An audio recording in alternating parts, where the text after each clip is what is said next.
So in this quick little series that I'm going to do, we're going to turn our hearts to one of the most beautiful and yet most misunderstood statements in all of Scripture.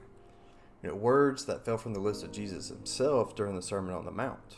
He said, "Blessed are those who mourn, for they will be comforted." Now, if we're honest, these words sound a little backwards to our human ears. We don't usually think of mourning as something blessed. We don't put grief and happiness in the same sentence, but Jesus does. And when Jesus says something that doesn't make sense to the world, you can be sure that he's speaking of a deeper truth, a kingdom truth. Jesus begins the word with the word blessed. Now let's define blessed. Now this isn't just a surface level happiness or fleeting feeling. This blessed means spiritually prosperous, deeply favored by God.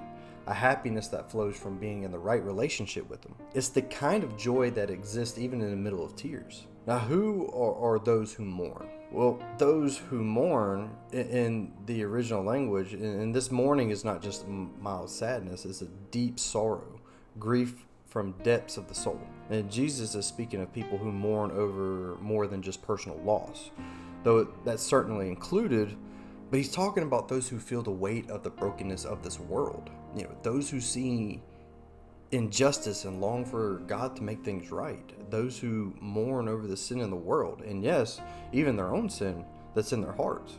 Those who are grieved because they know they have fallen short of God's glory and are desperate for His grace.